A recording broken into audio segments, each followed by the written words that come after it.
Hello my friends, John LaRuffa here with another Unbiased unboxing, and in this episode we're going to look at Evacuation.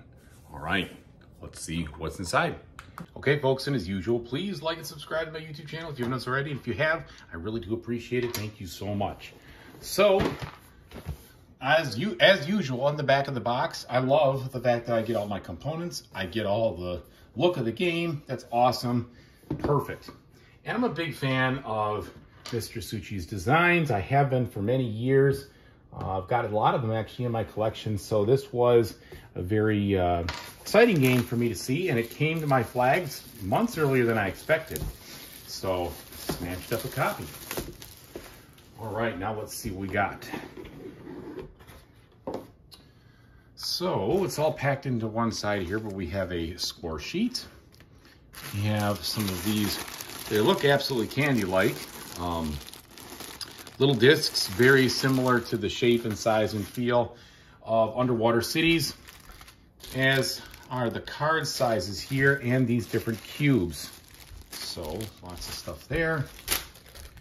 Let's take a look at these cards. I do like that they put them in a bag instead of shrink wrapping them. I don't know, but I mean, it seems to me they don't look like they've got any warp to it, so I appreciate that. On the side of quality, they are good quality. I take it back.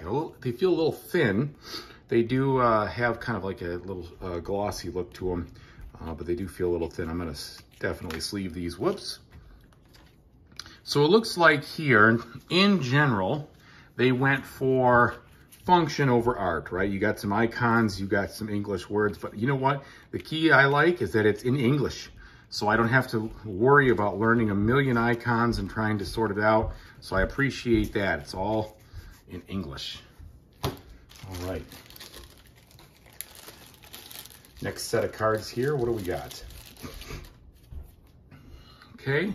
More function. Definitely function. Here's some art. All right. So we've got what look like maybe like technologies. Here we have a little more iconography, but it's all very similar. So it's not like a lot to interpret. Okay, so it looks like we've got an A and a B deck there. And they are double-sided here. Interesting. Okay, and then we have, you know, more function type cards themselves, and then what looks like more artwork and such. Okay. Then we have a little bag of bags, which is important. I appreciate that. And now we're getting into the meat and potatoes here of what's inside. So we have this gold card explanation and the technology explanation, which is good. Here we have the rules, which I started looking through a little bit earlier. And they have that same delicious games feel as far as other rule books were concerned, which I didn't really have too much of an issue with learning from. So I'm not expecting to have too much this one. Looks like it's broken up with plenty of visual and word examples and what's going on. So I'm going to be okay with that. I think there's two modes in this game. There's the race mode. You're trying to get to the first of the goals. And then you have this points mode. There's an advanced action variant, some modules, and then the solo game over here, which doesn't look like it takes too much from a standpoint of learning the rules. Now let's see what we got here inside everything. So thankfully didn't waste their time with any kind of insert, which I'm okay with that because usually the inserts are garbage anyway. So we have what looks like just a reinforced situation there. Okay, we've got medium thin cardboard here, so I would say not necessarily like the heaviest of stuff. And here's our artwork on some of these ships and such. Go again, some more ship artwork. And now we get into our player boards, and as long as these things, I doubt they're going to warp because the cardboard is pretty thin. Let's just hope they don't. We'll save the game board for last here.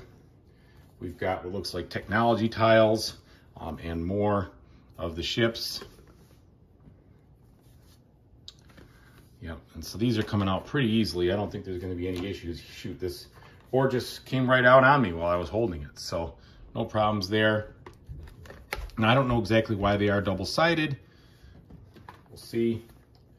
I don't know if one is for the AI or a 3 or 4 or something else. But there's the components there.